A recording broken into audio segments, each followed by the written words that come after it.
the instrumental version of it, if you've heard the lyrics in seeing that to that scene in Westworld, I think made it that much more impactful. It's not, like this action score. It's this haunting rendition of this song. And I thought it really transformed that scene. That's that combination of that orchestral version of Paint It Black to that scene, that part of the show, is what really made me be like, okay, I really respect this composer. They've done a great job.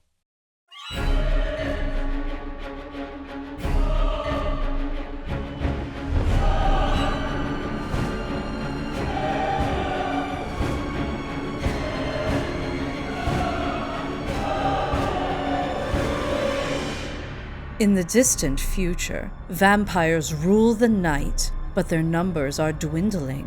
One podcast is unlike all the others. Half human, half vampire. This is Lefty Speaks, the official podcast for Vampire Hunter D. There's so many examples of that. I mean, there's two filmmakers,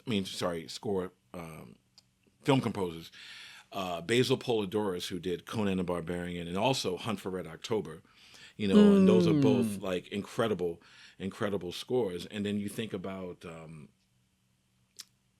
guys like Alan Silvestri, who did the Avengers theme, for the Marvel Cinematic Universe.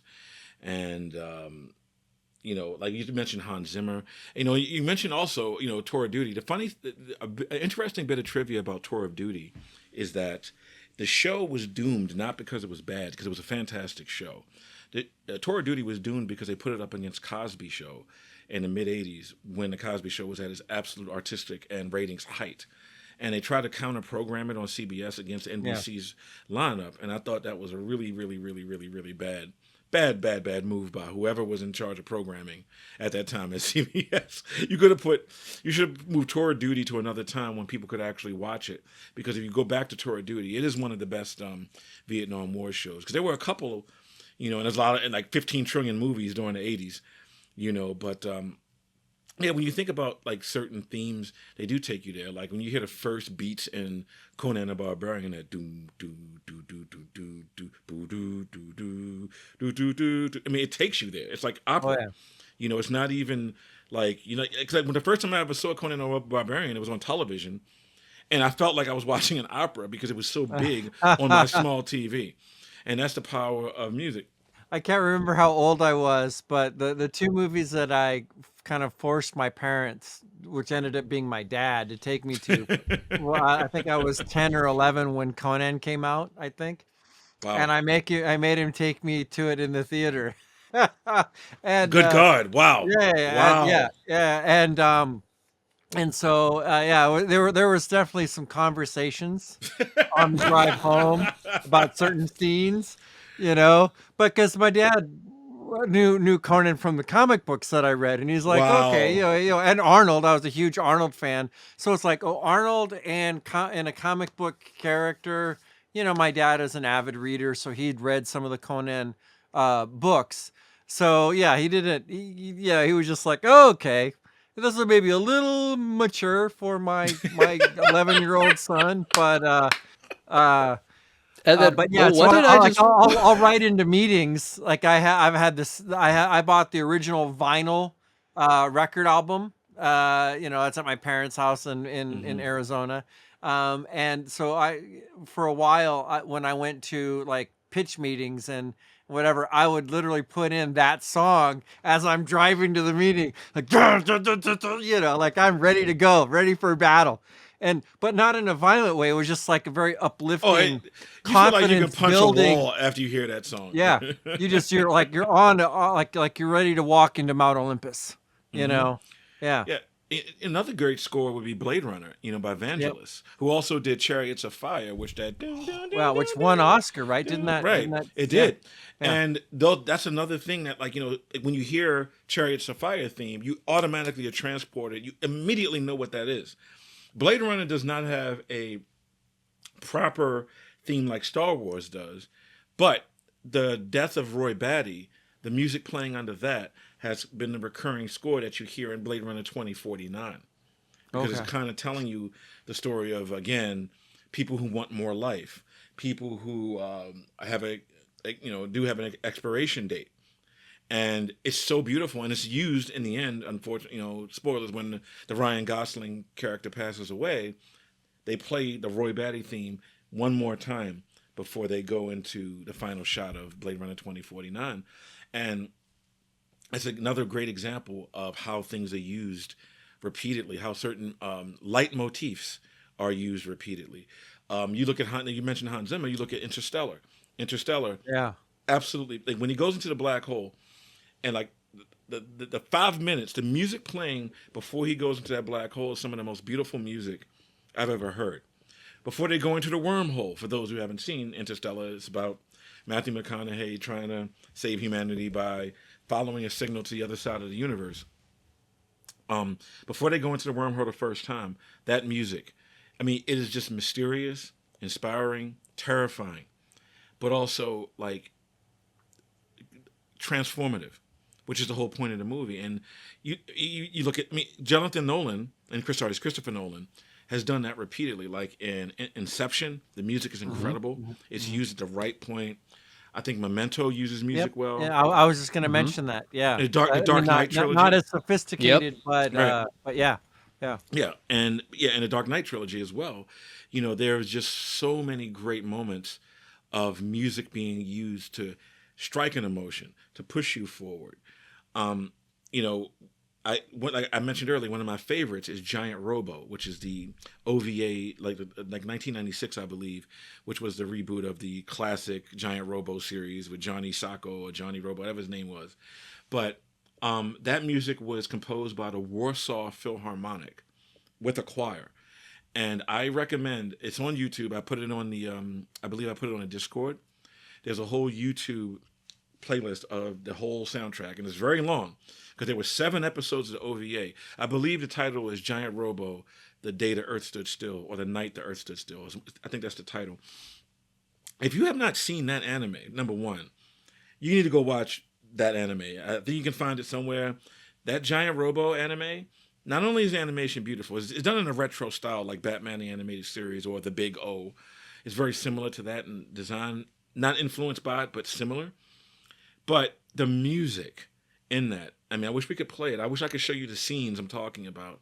There are moments in it that's better than anything I've seen produced by the United States, period, in animation. I mean, ever. I mean, I'm talking Disney. I don't know why that didn't blow up bigger.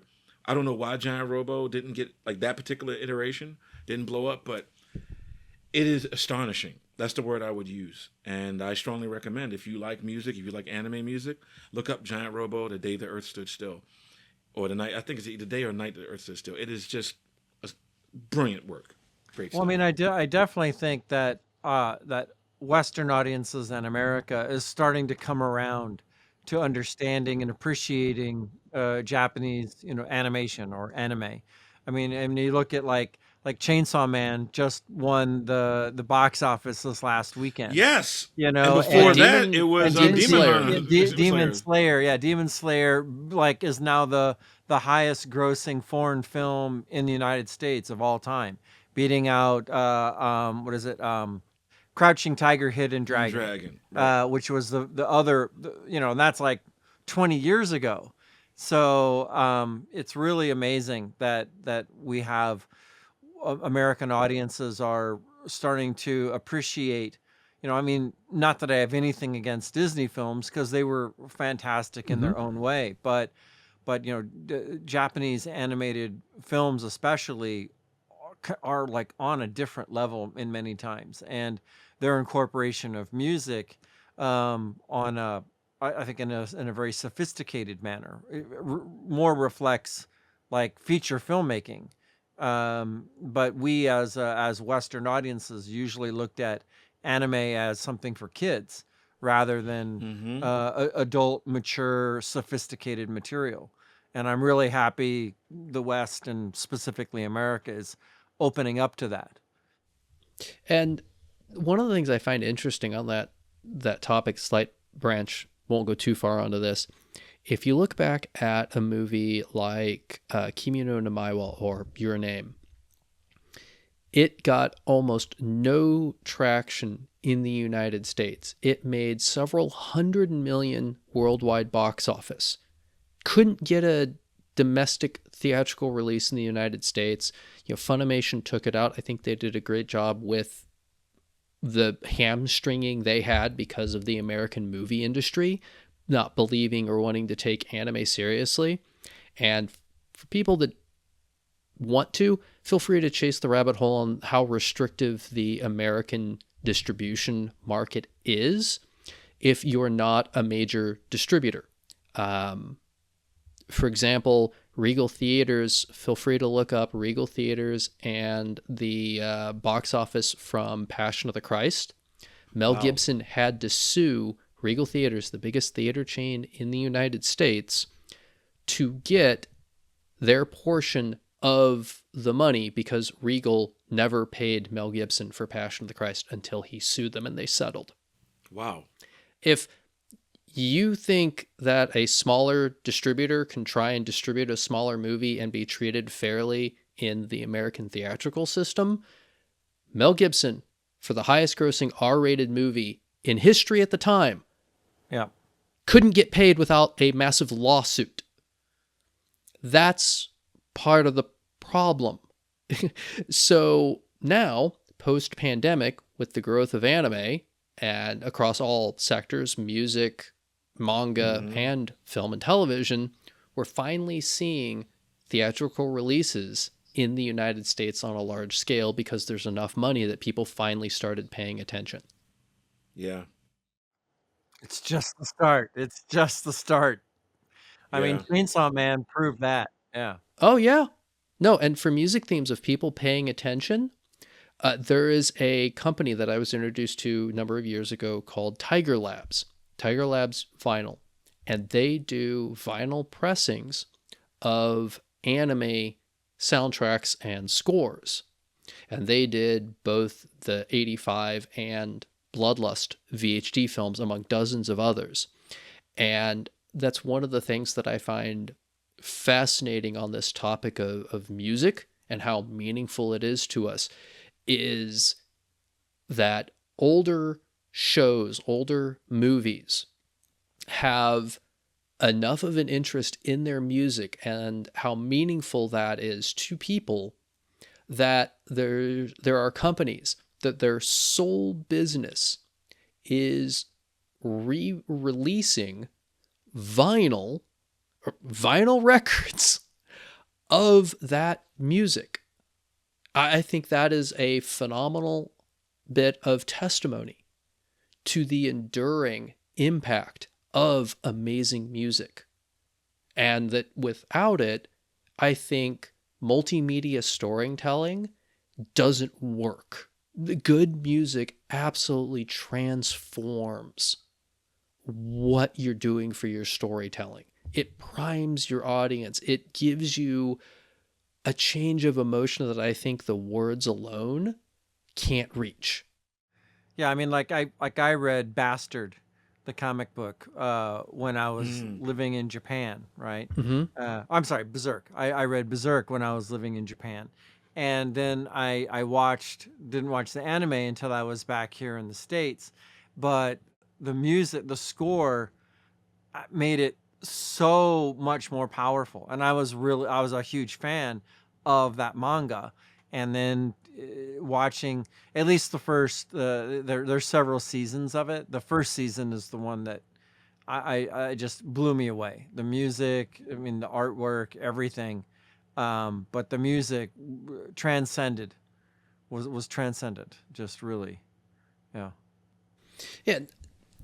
When I think of things that give us a bit of that inspiration or that become iconic or that change people's perspective, think about the fact that Cowboy Bebop has a jazz score.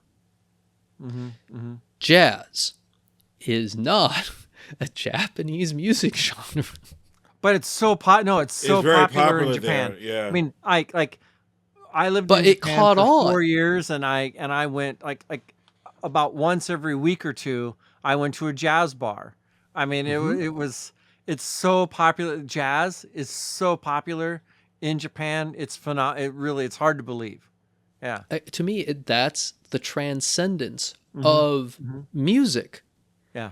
And it didn't originate there. Think about the impact of J-pop and K-pop in the United States and Europe. Yeah. The number of listens and views that Gangnam Style got is ridiculous. South Korea does not have that large of a population. Right. So you have a much more limited audience. Like I remember talking with an anime distributor licensor from Australia, and he's like, yeah, we got to remind people all the time that our market is the size of Texas. Mm-hmm. Australia's population is in the low tens of millions. It's not in anywhere close to 100 million. It's, the 20s. And yet you have actors and shows and themes come out of Australia that have worldwide impact. From Korea or Japan, worldwide impact. Coming out of America, I think everybody kind of takes that for granted, that, it goes everywhere. But what I find fascinating is how much music can travel and affect things and change things. It is an absolutely phenomenal aspect of culture to me. Yeah. And I wish it had more. I wish we had more of that exchange. Well, you do. Yeah. Well, I'm going to put something in the chat box.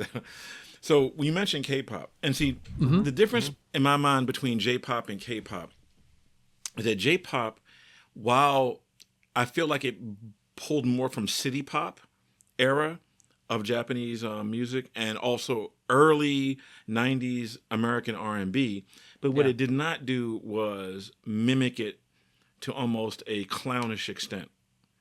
Whereas with K-pop, they take American R&B from the 90s and they try to pretend that American R&B in the 90s never existed.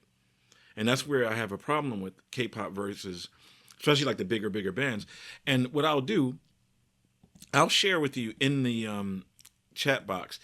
I'm going to send you a video by Aaliyah, the R&B star who was produced by Timbaland and Missy Elliott. And she had a song called Tell Me Are You That Somebody? If you look at the dance choreography in that one video, you will see the dance choreography of all K-pop from all time. And I'm not kidding. You would just watch the moves they do. It's literally everything they do in K-pop in terms of dance I'm a fan of XG, so I'm going to have to put them side by side. We're gonna have to put this in the put this in the comments for episode release I'm here. not a connoisseur like you are, so now I'm just saying. All you got to do, just look at the. Don't even listen to the song. Just the movements, what they're doing, like Aaliyah's choreography. I don't know who did the choreography for that video, but that's been aped by K-pop for a very, very long time. Yeah, I mean, I have to admit, as much as I really love the certain, like the music videos and music of XG. You can definitely see a very strong influence from, and again, I can't name the names, but I'm like, I think, like Missy Elliott or other. Definitely see, the hand movements, the body movements, I mean, like stuff like that. It's absolutely, perfectly mimicked. Maybe that's why I'm attracted to it, because like in the late 90s and early 2000s, I listened to, that was probably the era where I listened to the most, hip hop, R&B, and there was kind of interesting mixes where they were really put together, right? Not just really beautifully, where they blended. It seemed like you were listening to one song, and then by the end of the song, it was like soulful R&B, and then by the end, it was like kind of a like almost a rap song. I really love that, but I think I'm attracted to some of the K-pop because of the similarities to that era of music here in the States, and I hadn't put it together. Yeah, I can give you some very specific examples. In the early the late 80s to the early 90s, I'd say 88 to 94, there was a very curious experimentation with both Japan and China and America and like New York City hip hop. One of the better examples of this, it's on the De La Soul album, their third album called Balloon Mind State. And there is a whole section with Japanese rappers in it. And it was one of the few times one of the earliest times you'd had like a whole segment of a song in Japanese in an American mainstream hip hop release. And then, of course, Wu-Tang Clan comes along in 93, which was very obviously pulling from the Shaw Brothers stuff. But it wasn't just them. I mean, you would see this in like For All Intents for Puffy, but in, Sean Combs. But in a lot of Bad Boy stuff, they were incorporating some Japanese beats, Japanese rappers, Japanese words, stuff you would not, like Missy Elliott did it, quite a bit. And, it was in Diggable Planets, their big hit, which was Cool Like That. The backup band in the video is a Japanese Really? jazz I band. didn't know that. Yeah. Oh, yeah. Yeah, Cool Like That. And this was something that was going on that was a very kind of natural and not forced, it wasn't a forced collaboration. It was kind of a thing where people like Wu-Tang Clan, people like Puffy, people like myself had grown up with Asian pop culture, and it became a part of our lives as much as, Motown or Showtime at the Apollo or Soul Train. Because Soul Train would come on Saturday afternoons, either before or after Shaw Brothers Chopsaki flicks. My exposure to a lot of Asian culture before the works of John Woo, was Bruce Lee and the Shaw Brothers stuff, and also Sonny Chiba's Street Fighter. I was just gonna say that. Yeah, I mean, for me, getting to work with Sonny Chiba was amazing because as a kid, Bruce, my heroes were Toshiro Mifune. Bruce Lee, Sonny Chiba. I mean, I was really an oddball. I mean, I like Arnold Schwarzenegger too, but yeah, I was more heavily influenced by Asian popular culture than anything else, really. And again, it was stuff you'd see on TV. The old reruns. I understand. Yeah. And I wanted more of that. And of course, they were horrible. I was a kid, but they were horribly edited, cutting things out so they would fit, and the horrible, voiceover work. Oh my God. But you could still see the brilliance in there. And all the things that get changed that you have to, because you have to fit subtitles, or a censor wants a different theme. I think of, this isn't directly applied to music in this case, but Sailor Moon, how they had to change. They made them change that it wasn't a lesbian couple. They were just really good friends. Good friends, yeah. Because for the Japanese, they're like, why is there a problem? It's a lesbian couple. And at the time, Sailor Moon came out in the U.S. of, you can't have a lesbian couple on TV. Oh, no. And to me, I think music in many ways could get around that censorship a little easier post-radio era, because for the radio, there was a lot of censorship. There was a movie with Bill Nye, Philip Seymour Hoffman, called Pirate Radio. Okay, yeah, right. If you remember that movie. I do remember that movie, yeah. And one of the scenes that got a lot of play in the trailer is like, I'm going to be the first person to swear on air. Now it's, not thought of much, but back then in the era of early radio, and I guess that's not early radio, but that where you had a lot of that cultural shift coming through music, you had a lot of people wanting to regulate what could be said and what couldn't be said on the radio. And that's, part of what pushed, somebody like Howard Stern to XM. Exactly. Because then you don't have terrestrial airwave regulation of what you can and can't say, what you can and can't talk about to that extent. Yeah, music to me is a fascinating bit because there are often times where it was less censored than movies and shows and their scripts. To me, it's a fascinating bit to, I will call it, modern entertainment history, because we saw our first, major multimedia entertainment. What we're talking maybe around a century, but we have millennia of music. Mm-hmm. Yeah. But the incorporation of motion picture and music, we're talking like, you go back to the black and white silent movies where you had a score of somebody literally in the theater playing as the silent movies About playing. 120 years of this, yeah. Yeah. And so they relied on music when they couldn't speak because all they could record was the actual... Right. Yeah, the actual, what's on screen and, the text boxes. And so I find to me that the role music has played in that multimedia storytelling of it being so critical from the outset to be fascinating, because music and the importance of it is talked about throughout so many different cultures.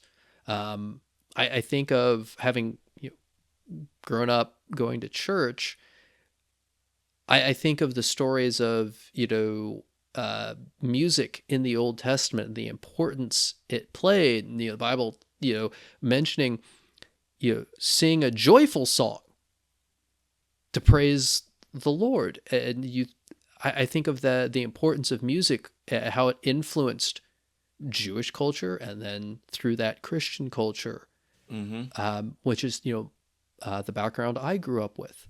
And then, I go to Japan with what the background my mom grew up with, and you've got the tanto drums and the different instruments that they had as traditional music there, and centuries of music and how much that has been kept and carried forward. Oh yeah. It's fascinating. No, and kabuki theater. Yeah. It to me, it is something that I think as human beings, I don't think we can consider having a culture without music influencing it. Right. Try and think of a single culture throughout history where music is not some recorded major part of it. Well, and here's an interesting thing. A lot of times, because of the power of music and the significance to the people, there were laws, like in Scotland, the bagpipes were outlawed, because of their cultural connection. And then, a lot of, we look at like some, Christian or more conservative cultures or religions would ban music because the music could move you to, like do things that were outside the social norm, like dancing and moving your body, and things like that. And so again, that was a reflection of how powerful and, I'm going to say primal, but not in a negative way, just down to the core of our DNA, that it impacts us. And then, you look at, I watch TikToks where people will play instrument and they like horses and buffalo will come up and behave in a very, unique way, like very calm and curious. And, and they all they need to do is just play the guitar in a field and all of a sudden a bunch of animals will just come. So it's really interesting, the power of music. Yeah. Mm-hmm. I mean, when you think about the crossover, you can even get further into that in the modern world. So I put the clip from Diggable Planet's Cool Like That, where in the first 30 seconds, you see the Japanese jazz band in the background backing up the hip hop vocals. But then there's also the new song Mamushi, or Watashi Washita, starring Megan Thee Stallion, and the guy that does the music for Dan Dan Dan. And she has, and Megan Thee Stallion, the rapper, she's a massive otaku. So she did a video called, the video is called Momoshi, but everybody thinks of it as Watashi Washita. And, I put that in there. That's the third clip here. But it's about her going to Japan, hanging out with Yakuza, at the Okasen. It's really funny, but it's really interesting. And it's the fact that the guy does the theme song for Dan Dan Dan, which is a massive, new anime hit. That's a really big thing. And I feel like, there's a scene in the movie Sinners where, and if folks who have seen it knows what I'm talking about, where he starts playing blues and the blues turns to rock, and then the rock turns to funk, and the funk turns to hip hop. And then in the middle of it, it turns to like modern R&B. And then there's a scene with the Chinese dancers in it. And it's one of the greatest scenes I've ever seen in a movie that kind of shows how music works in the real world, how music has, particularly Black Southern music, has basically been the blueprint for modern pop for quite some time. And the scene is absolutely fantastic. And when I saw it in theaters, I had no idea what I was looking at. Yeah. But I was just like, I can't believe they're doing this, and I'm going to put that in our chat on both our Discord and in our chat here. But it just goes to show that the cultural exchange that we've been discussing has been happening across the world for quite some time. Yeah. Like, I found out how popular Mariah Carey was in Japan only after somebody had a VCD. Now, remember, VCDs were bootleg discs you could get in Chinatowns, the Chinatowns in New York, at least, in Boston. And they had a VCD of Mariah Carey's sold-out Tokyo Dome performance. I had no idea Mariah Carey was popular in Japan, but she was, as was Prince. As was Run DMC. Yeah. As was a lot of people. Oh, yeah. Bon Jovi. I heard more rap when I lived in Japan than, hip hop and rap than I did when I was living here in the States. Oh, yeah. And it was so popular. And then you can see it actually through like Samurai Champloo, where they intentionally mixed in, that type, like modern music. Yeah, modern music into, including, lo-fi and, hip hop and R&B. It's all in there in a very unique way. Yeah. Right. And you look at the breakdancing scene in Tokyo. Just the breakdancing scene. Oh, yeah. You go to Harajuku. I don't know. Right. It's kind of a park. It's an area of Japan. You go there and you can see representations of true fans. It's almost like cosplay, but for popular music. You had guys dressed up like Elvis, like literally singing and dancing like Elvis. Right. Yeah, you had it all. Yeah, but definitely, American music in general was really popular over there. Thank you for listening to Lefty Speaks, the official Vampire Hunter D podcast, hosted by Brandon Easton, Neal Fischer, and Scott McLean. This podcast is created by Unified Pictures and 9 Realms. Narration by Lauren Evallen-Muller. Recording and editing by 9 Realms. Produced by Scott McLean and Ian E. Muller. Based on the works created by Hideyuki Kikuchi.